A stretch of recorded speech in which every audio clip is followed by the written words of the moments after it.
Well, call it a Christmas miracle. They were able to beat the San Jose Sharks. What is going on, guys? Welcome back to another post game here on Rangers Central, and this was a very weird game. One that I feel like we are going to have. Obviously, the biggest takeaway is what's in the title. But before we jump into that, well, first of all, leave a like on your way into the live stream. Subscribe if you guys are new, especially if you're Ranger fans, and turn on your notifications so you know when I upload or go live on the channel. Here's how I feel about this. This game is either going to be one where we look back on it and say this was a turning point, or it's going to just be a game where they won and it doesn't mean anything in the grand scheme of things, because I'm not going to sit here and wave the pom-poms for beating the San Jose Sharks when you're supposed to be doing that. You're supposed to be beating this team. I'm happy that they beat them, but that's the bare minimum. You should be beating this team regardless, and I'm glad that they actually showed some urgency and actually showed some life in the second period, towards the end of it at the very least, and the third period they looked a lot better. But this reminds me a lot of the game where the Rangers, and this season, to start off, has felt similar to me to 2022-23. And this game felt like one of those games. It felt like the St. Louis game where Gerard Gallant was on the verge of getting fired. It feels like that game all over again, where the Rangers were getting absolutely hammered in the first period, like getting dominated, and it looked abysmal, and it looked like they were going to be going on a longer losing skid, and it looked like at that point Gallant was losing his job, and we got later confirmation that he would have lost his job if they lost that game. And then they rally around and sneak some by Jordan Binnington and beat the Blues, which you're supposed to do then. And that's where, again, that's where I have a similar feeling to that game. And the grand scheme of things, that game really did not matter, because they proceeded to not really do too much. I mean, they improved a little bit, and they went on a little bit of a, they strung a couple wins together, and I guess things turn around. But again, it's one of those things where they were just coasting throughout the season, and that win didn't necessarily mean much in the grand scheme of things. Hopefully that's not the same for this one, but who the hell knows? Obviously, though, the main concern right now is Chytil. Chytil, in the second period, right as the Rangers were on an absolute tear, scoring some goals, they end up losing Chytil in this one. He makes a beautiful spinorama backhander move, and then going up the boards, Keandre Miller goes to pinch in to play the puck, and Chytil was going to skate for it, and then he ends up getting hit, and it looks like it is a head injury. And when he went down, you knew instantly that this was going to be a problem. And I was surprised he even returned to the game at any point, but he also did against Carolina last year before he got ruled out with a concussion. I am no doctor. I am not going to sit here and speculate, but all I know is that if he misses any sort of time significantly, that is where my biggest fear going into the season has came true. Because I talked about ad nauseum going into the season, my biggest fear was you're not going to get Chytil to play more than 60 games. 60 games was always the number I used, but hell, even that was maybe being generous. But I, for certain, couldn't pencil him in for 60 games safely going into the year. And that's where I was very annoyed this offseason that they did nothing to acquire help at center. And now they're in a similar spot to where they were last year. If he does miss a long period of time, which there is a very strong likelihood he does, considering the fact that it looked bad. It looked pretty much identical to how it did last year. Pretty much carbon copy paste of what it did last year when he collided with Aho. If he does miss a significant period of time, they're fucked. I mean, they're complete and utterly fucked. Phil is complete and utterly fucked, and I feel terrible that his career is continuing to go this way, and who even knows what the future holds for him if that ends up being the case. Again, this is all if. I want to emphasize that because I don't want people coming back and being like, how dare you just ruling him out? You're not a doctor. Fuck you.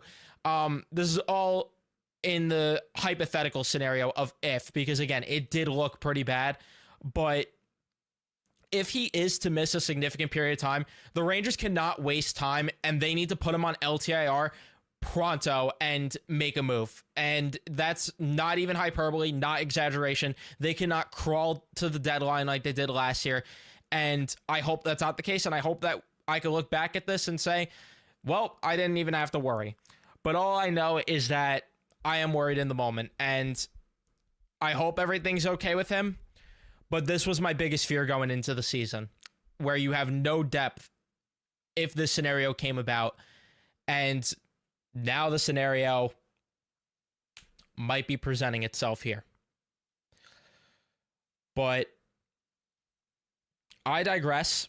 That is the Phil Chytil story, because the rest of this game was just interesting. A wild game. A wild game, because they looked like complete and utter garbage in the first period. Looked like the same old Rangers that we've seen for the past few games.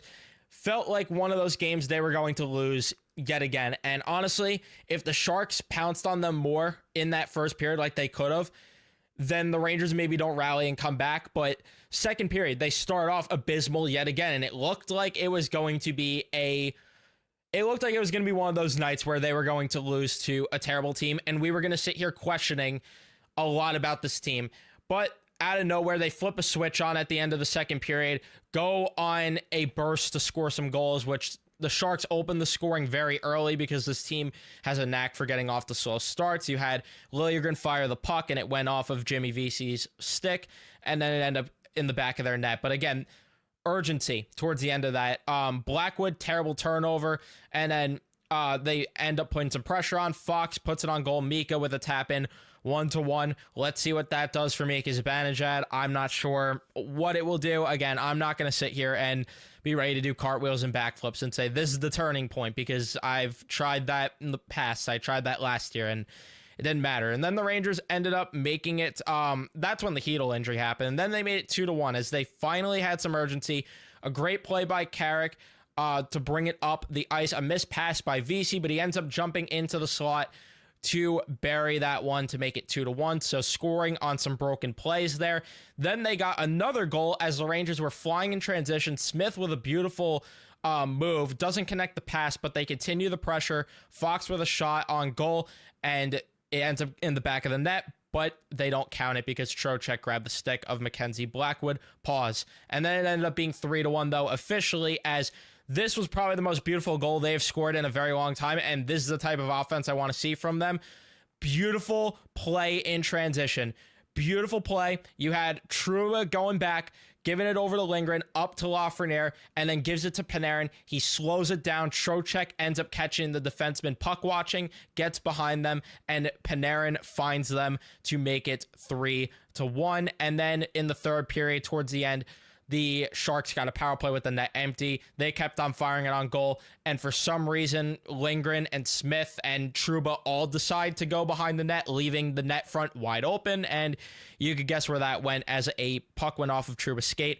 Zetterlund ended up getting the puck and buried it into the back of the net. And it looked like they were going to blow the game, quite honestly, with the way the Sharks were just getting chances at will. And they were very, very close to burying a rebound at the end of the game there, which could have, of course, tied the game, and who the hell knows how overtime would have went. But all I know is I would have lost my damn mind if they ended up blowing this game, or if they even went to overtime in this game. But yeah, a very bizarre game, because the first period aggravated me so much, because it was just the same things that we've seen from the previous few games. And we even saw some of it in the third period with the fact that they were allowing a lot of rushes against. The second period was easily the best period they played throughout the entire night. And again, they started off slow that period, so there is worries there. But they at least were doing a good job once it was about the halfway point.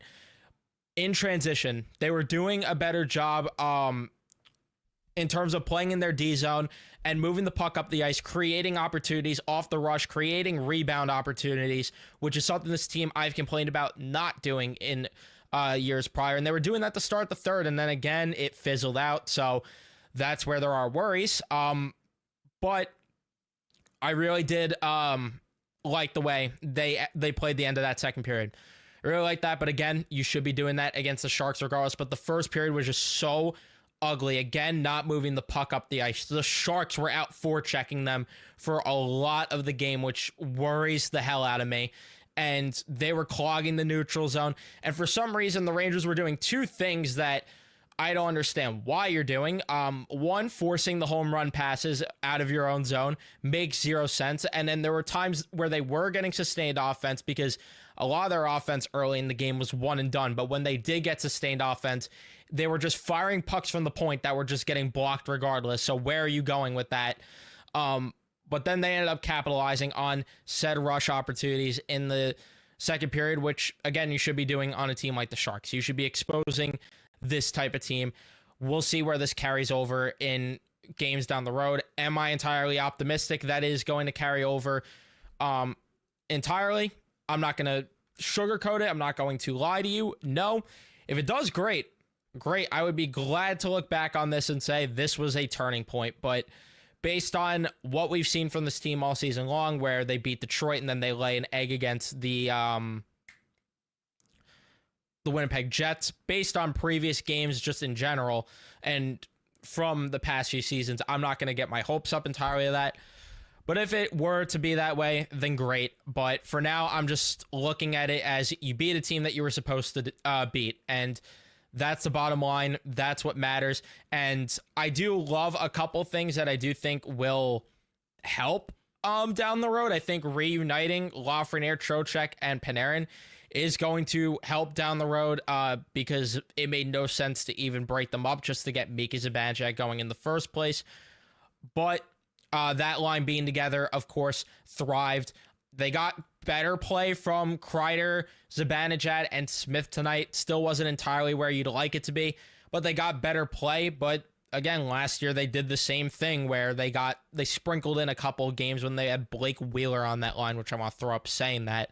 But now the biggest concern is the third line was looking so good, and now with Phil Chytil hurt, that brings a lot of questions into the air because I can tell you right now, it is not Capo Caco driving that line. Will Cooley's been great in his own right, but you're really losing to the main play driver of that line, which does bring up a lot of concerns. And there's a lot to be worried about still with this team. But for now, they got 2 points. They got 2 points in the standings against a team that you should. Don't like how close it was, but they end up getting the job done regardless tonight. But yeah, I'll get to the chat and see what you guys have to say. Leave a like if you have not already. Subscribe if you guys are new, especially if you're Ranger fans. Turn on your notifications so you know when I upload or go live on the channel next as well. But yeah. Also, in terms of the D pairs, which I forgot to bring up, a lot of up and down play from guys tonight. A lot of up and down play. There's really no one that played consistently great on the on defense in terms of the D pairs, but they got very mixed. It was a mixed bag, honestly. But let's say Luka not moved at all. What are the latest DraftKings odds on Chytil getting on the plane to the West Coast? I would say they are very slim, but again, I don't know. I'm not a doctor. Miller makes one solid body check all year, and of course it is on his own teammate, yes. What's going on? It's good to get the win, but this is a team that you take care of business against. Not moved until, I voice cracked badly there, not moved until they take care of business against a good team. I completely agree with that. And especially looking dominant against a good team nonetheless would be nice. As if I didn't have enough reason to have Miller on my shit list. I don't know. I mean, I know we're all mad at Miller, but I'm not going to sit here and villainize him entirely for that. Like, shit happens. Let's see. Laviolette saying Chytil day to day, and he's getting evaluated. So pretty much, we'll see how he feels over the next day or two and make a decision. Shit. And yes, I agree with that. Barely beat the Sharks and lost Chytil in the process. A lot of people pissed at Miller. I'm not that pissed. Listen, again, I get that we're all frustrated with the way Miller's playing this season thus far, but I'm not going to sit here and ridicule the guy. Again, shit happens. Shit happens. Like, I don't know. Not moved by the win because it's obviously the Sharks, but the defense was slightly less atrocious. Pretty much how I feel, yeah. Zibanejad redeemed himself with a goal, but gave it back with the penalty late in the game. I still want to see Mika ripping the puck the way he would. Like, don't get me wrong. I'm glad he got a goal. Glad he got a tap in. I still want to see him. I still want to see him net the puck more, and I still want to see him playing at a better level.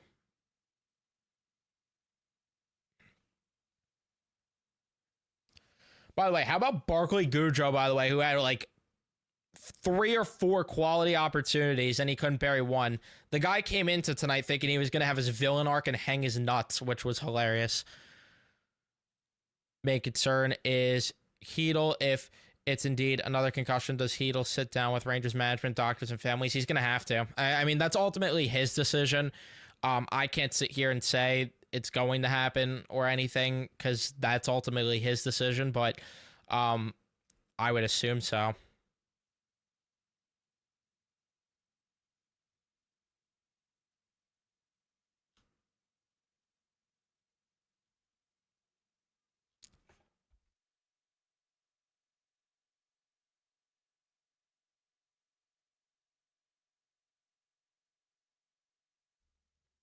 Zegras? No, Zegras is not the guy to bring in. Zegras is not a guy to bring in. And I know that he's someone that's realistic in terms of a trade option, but I'm not lining up to get a guy who is honestly a headache and does not play the game. I don't think he plays winning hockey. I just don't. This is why we're talking about moving on from Chytil in the offseason. Yes, while he's a great player, you can't have a guy on the roster who's a big risk of injury. No depth makes it worse. Exactly. It's a problem. And that's why I was so annoyed that they didn't acquire any depth at all.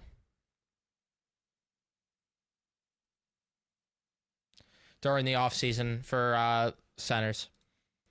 Why would he come back out there at all if a question has a head injury? Can't imagine it's just precautionary if he came back out at all. Yeah, I'm worried.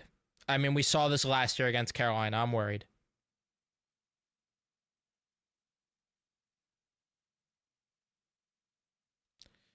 Miller should be scratched for injuring a teammate. I don't know. I think he should be scratched for other reasons. How do I feel about the Eagles so far? Frauds.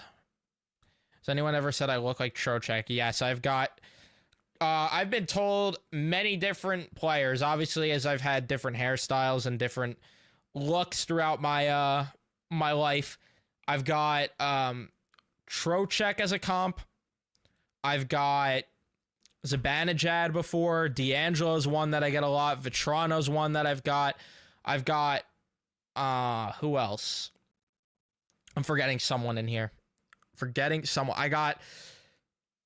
I've got Johnny Gaudreau a lot, which it's still just so freaking sad, man.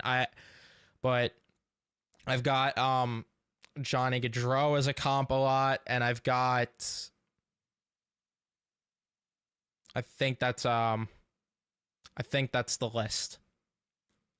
I've got one Mitch Marner at one point, but those are some of the guys. If we're keeping a list here and we're keeping a tally.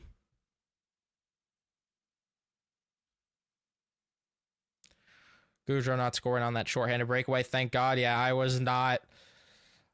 I put a little cash on him to score tonight just for the sake of if he did, but I really wasn't worried that much. When he had that breakaway, it was a no-brainer that he was going to miss the net there. The guy blows, and he's whining about how he got moved. You're really that surprised with the way you played? Right. I'm not with the whole Zegras thing. I see a lot of you guys in the chat asking about it. I'm not with the Zegras thing.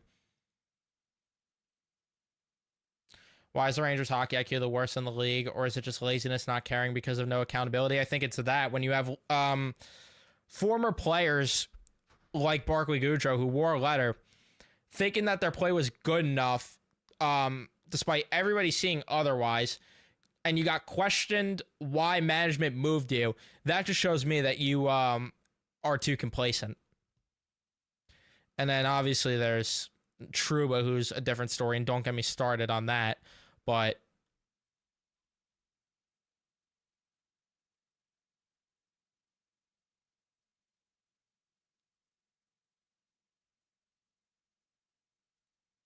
Zegras has been horrible this year, although being a New York kid, it might give him life, may get him for slightly cheap. Only thing, I just don't like the idea of spending, utilizing cap space on Trevor Zegras, because I believe he's making $5.7 million. Unless Anaheim is cutting that in half and you're taking a flyer on him to turn it around, maybe you could sell me a bit, but I'm still not about it. I'm still not. I don't think he's a guy that you win in the playoffs with. I just don't think so.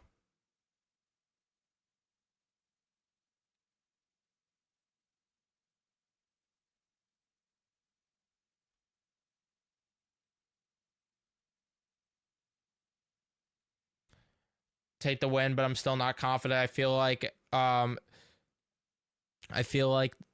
that was if that was the Jets, it would have been a blowout. Maybe. I mean, yeah, I do think that. I definitely think with the way they played in the first period, a better team would have scored more on them. Who the hell knows if they do what they did in the second period? Either way, but yeah, I mean, I can't disagree with that point. I can't at all.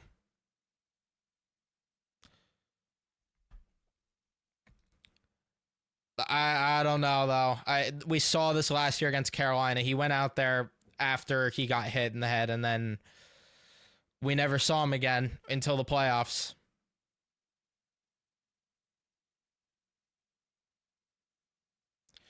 The Rangers will probably put in Brodzinski and then call up Jake Lecision, I guess, as the 13th forward. God help me. Yeah, Jones was all right. I didn't like that penalty he took at all. But he was all right. He was all right.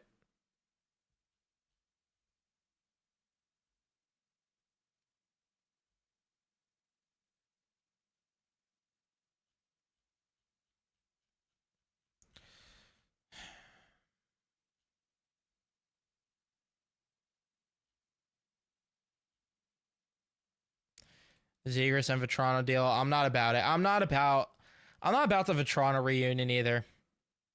I'm really not about the Vetrano reunion. And I get that it was a good time when he was here, but I'm not about it anymore. I'm really not. And pretty sure he's injured right now. I could be wrong. Yeah, he's on IR.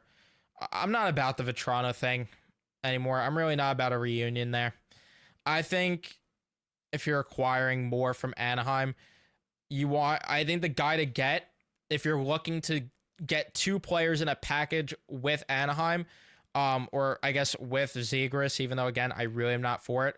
I think Brian Dumoulin's a guy that they should look into at the very least. I think he's someone that could help the blue line a bit. But that's just my opinion. Look like that asshole Tony D. What center would I go after? The problem is it's hard to gauge who's available right now. And there was that whole rumor that the Bruins maybe move Frederick, which I would love Trent Frederick on this team, but I don't know if they're going to move him realistically because That's a team I feel like that's going to fight tooth and nail until the deadline to be in a playoff spot. And then they'll maybe assess from there where they're at. But outside of that, I don't know. I don't know where you could look. But I'm sure that, I mean, you got to find somewhere. You have to find somewhere. The only other, I mean, Pittsburgh selling off, the only other options really, and this isn't great for the third line. I'd prefer this guy for the fourth line in Blake Lizotte, but it's at least a body that's better than what you have. So I wouldn't be complaining at all if they got like Blake Lizotte, but outside of that, there's really not a lot that I could think of off the top of my head that's out there right now. A mix of Trocheck and Tony D. I don't know if I see that, though. I don't know if I see some of these comps.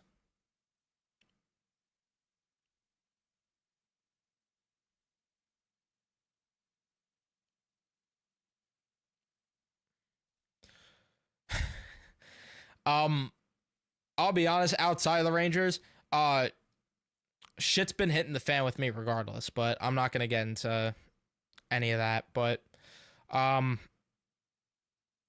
that's what that's about. I would say if you wanted to add some center depth, you go to Pittsburgh, who's selling out, yeah, and get Blake Lizotte, yeah. Oh, he got hurt last night? That's so annoying. I would like Gudas, but they're not going to trade him. They just named him captain, and I don't think they have any interest in... I just don't think they have interest in moving him. Marcus Pettersson is a guy that I would look at, yeah. How's Puck Central going so far? I abandoned that. It's hard to keep up with multiple channels, and I don't know, with the way that I've been feeling lately, mentally, I'm just not there. If I'm being 100% about that. I'm just not there. Crosby on Broadway, yeah. Might have to give up like half the roster, but and then some, but there's just no way. No, Cal Clutterbuck, no. That's not doing anything for this team. I know Gudas is a free agent after not this season, but next season, but they're going to hold on to him probably just to be the captain there. And I get why you said it, but I don't know. I just can't envision them moving him. I think more realistic of a guy that gets moved from there is maybe like a Cam Fowler, or maybe I mean Dumoulin's definitely realistic. Vaakanainen's maybe a guy, but again, that's not doing anything at all. But Larry Brooks on the stream. But yeah, there's really not a lot from Anaheim there. I know Buffalo's a team that's looking to move pieces. They don't want to move younger guys. That's really the issue there. So if you're looking at the blue line, your best option is like Henry Jokiharju, Jacob Bryson, and Connor Clifton, which not great. And then if you're looking for help down the middle, there's really not a lot. There's really not a lot there either. It's really not a lot because they don't even have like a lot of pieces. I don't know who's playing center for that team right now because I guess Lafferty's like a realistic guy, but that's a contract that I don't want at all. Obviously, I would love McLeod, but they're not moving him at all. And then, yeah, they're not moving Cousins. Like, the guys that you would want are just not getting moved. That's the issue here. It's really what that comes down to. Well, don't get me wrong. If they were... I will forever believe in Jack Quinn. I just refuse to believe that he's as bad as he is. If the Sabres are looking to ever move Jack Quinn for whatever reason, because it's not working out there, I guess that's the reason. But if they're ever looking to move Jack Quinn, I'm signing up, and I don't care how bad the numbers are for him. I don't care how bad the analytics are. I refuse to believe he is this bad. There is a good player in Jack Quinn. There is a good player there, and I would be willing to take that flyer. Alec Tuck would be nice, but I don't think they would move him either.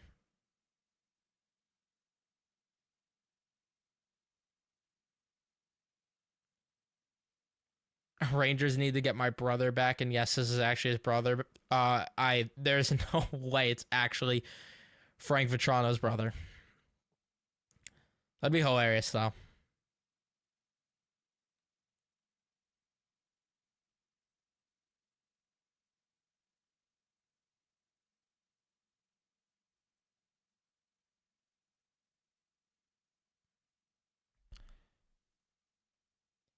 If Chytil doesn't come back, I would want Ivan Barbashev. Barbashev's not on the move. Barbashev is not on the move. I just don't think there's any reason for Vegas to... There's no reason for Vegas to sell off on Barbashev. Is that his brother, though? That would be fucking hilarious if it is. I feel like kind of an asshole for what I just said, but that'd be hilarious. I don't know. I don't know if it's actually him or if it's just someone's account named that.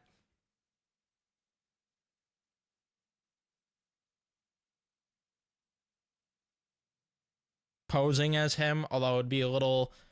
I don't know, it'd be a little random to pose as Frank Vetrano's brother. Literally couldn't even tell. I couldn't have told you until tonight that Frank Vetrano had a brother, if he even does.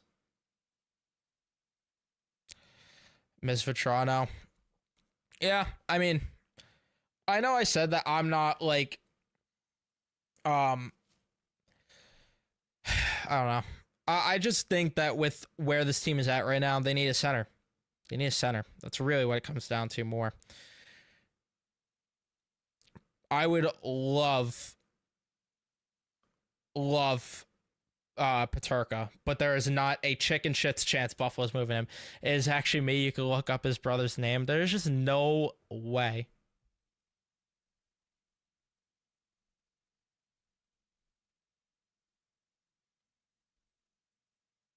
He has a brother named Greg. Oh my God. All right. Here, I'm going to put this to the test, Greg. Here's how I'm going to put this to the test. I'm going to request a follow to your Instagram. If you accept the follow request, it's really you. That's how I'm going to do it. I'm going to request a follow to Greg Vetrano's Instagram right now. If you accept it, then I got no argument there, but that would be pretty freaking crazy. But I sent a follow request. Let's see. The amount that I will laugh if that's true.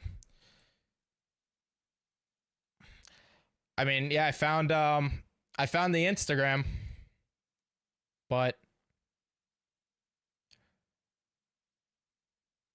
let's see. See if he accepts it.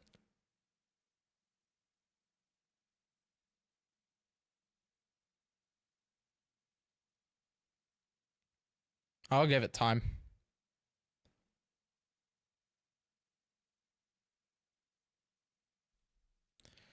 I changed my name and called myself Brent Gretzky. I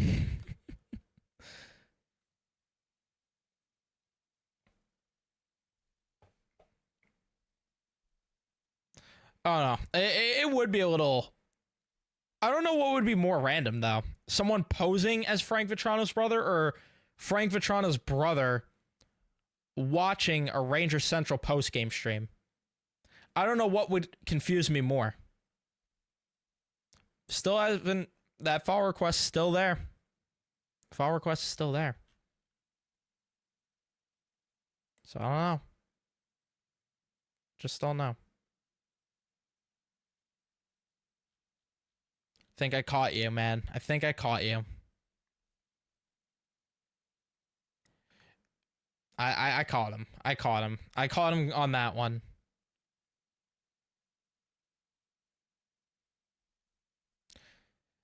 How about Peyton Krebs? I don't know. I'm not a big fan of Peyton Krebs, and there was rumors this offseason about him potentially being moved because of the fact that um he might need a change of scenery. I don't know why I am blanking. He might need a change of scenery. I don't know. I'm not entirely for Krebs. It's a guy that wouldn't take much to get, probably, but I'm not looking to move valuable assets for him.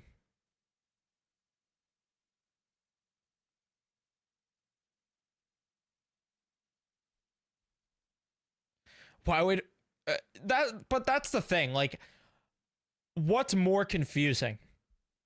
The idea of Frank Vetrano's brother being in here, or someone posing as Frank Vetrano's brother. I don't know which one. I don't know. Mike asking a question. Where'd you play where'd you play hockey? Trying to log into it. Imagine you're just hacking him. It's a perfect disguise. I don't know. This is hilarious to me. This is absolutely hilarious. I don't know. I'm sorry. By the off chance you really are, then I apologize, but I don't know. I'm not gonna look like a fool. You're not gonna get me on this one.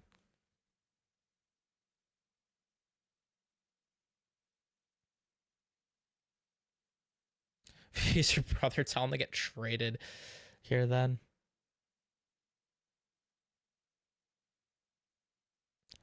Send a video request. What, like put the link of the live stream? I love how we're all just curious though for the answer right now. We're all very curious if this is the Greg Vetrano. Is this actually him?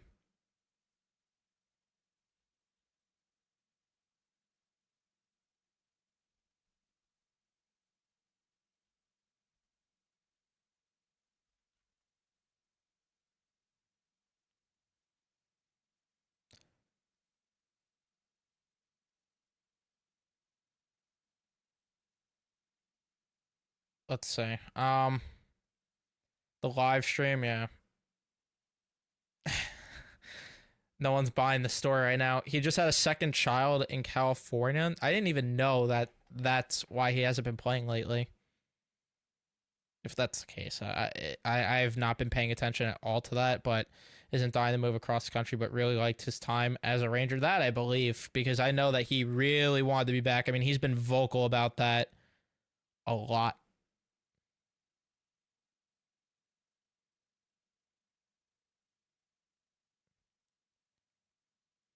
Greg, if I sent you the link to join the live stream, would you join in? And with your face cam on, though. With your face cam on.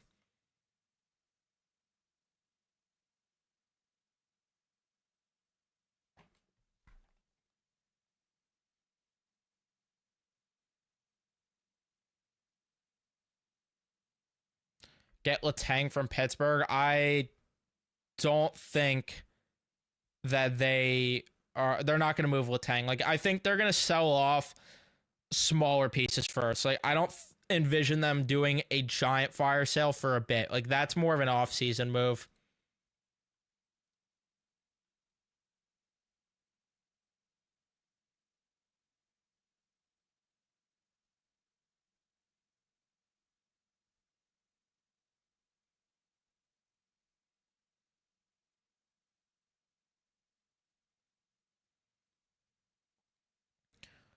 Greg, are you on Twitter?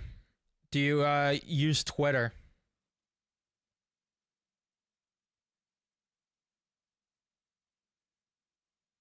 Join the call, Greg.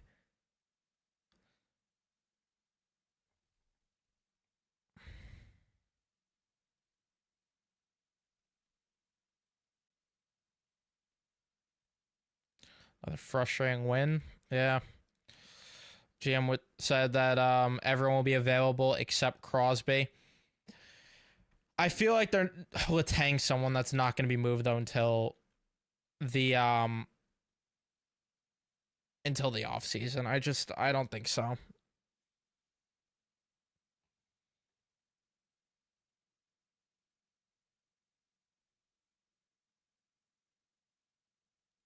Yeah, Greg Iverson. I'm not buying it either. I asked a few simple questions here. It's they're getting dodged. It's a little too suspicious for my likings here.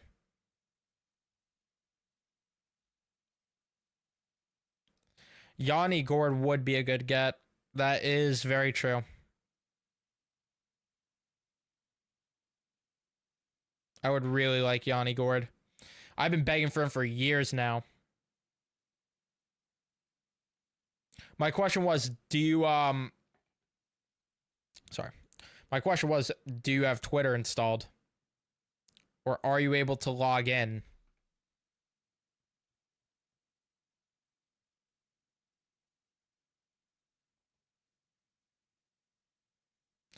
Yeah, that's news that I forgot to touch on. That Othman, you do have Twitter installed. Okay, wait, sorry, I'm getting distracted by this thing that I could very well be getting trolled on. Give me a follow on Twitter. Give me a follow on Twitter. I'm gonna link my Twitter in the chat. Give me a follow on Twitter if this is truly you. Because let's see if it's that account specifically that I'm looking at. Give me a follow. But anyway, yes, Othman did get hurt. It is looking like he is going to be missing a very significant amount of time, looking like until mid-December, around then, until he potentially will return to action, and that's a problem. So it's not like you have him on deck to call up.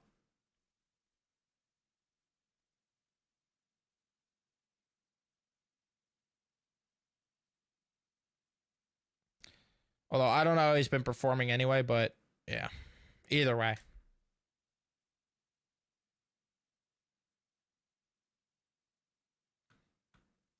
I would too. I would too.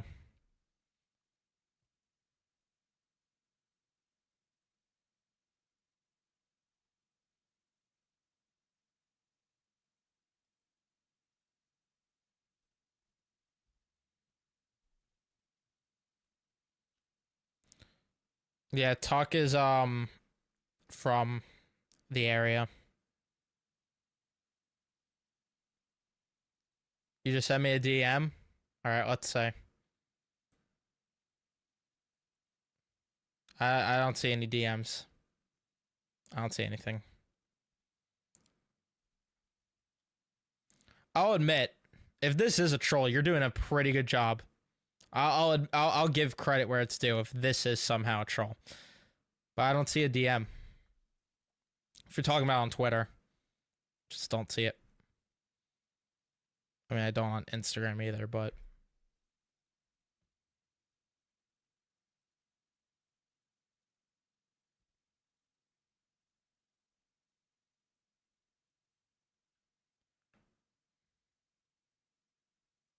yeah, no, Keller's not getting moved. Keller, there's trolling. Yeah, he's trolling.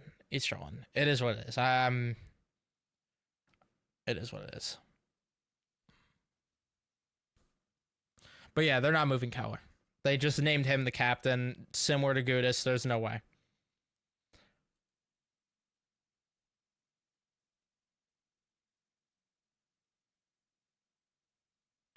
Got you. That was kind of funny. Yeah, I knew when you said that you weren't logged into Instagram or whatever. I was like, yeah, nah, there's just no way. I'm like, that's not you. And I was like, that's sus that Greg Vetrano would be watching a Rangers Central post game stream after they played the Sharks.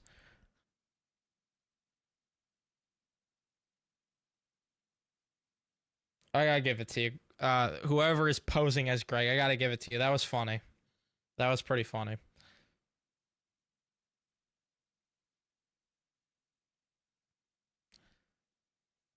No, honestly, like I genuinely mean this. I needed that laugh. Like I needed something to laugh about. You think it's Phil fucking with me? That would be hilarious if it is. Whoever it is, I don't care. Thank you.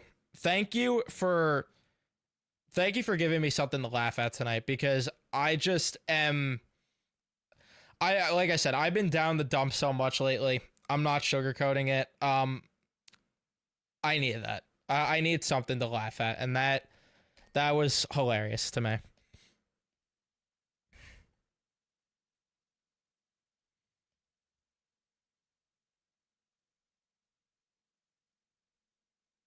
I want to know now who it is. Fuck, that's a separate question. Who posed as Greg Vitrano? Who posed as him?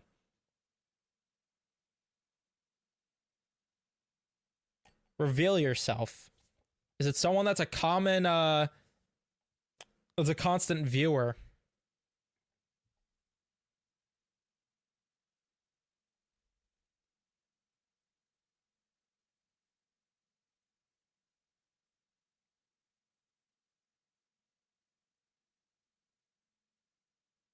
That you fuck. Just a random guy like your content though. I don't think it's Filk. I don't think it's Filk.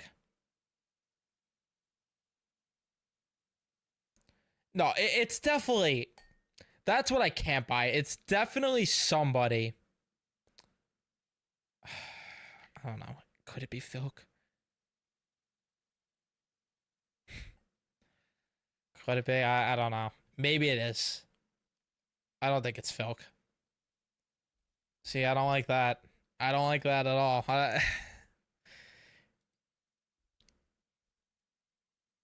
Maybe it is. I don't know. I don't know. Either way, that was hilarious. That helped my night a lot. Um, but yeah, I am going to wrap it up though now. Thank you guys so much for tuning in and watching. Leave a like if you haven't already. Subscribe if you guys are new. Turn on your notifications so you know when I upload or go live on the channel. And I'll see you guys in the next one.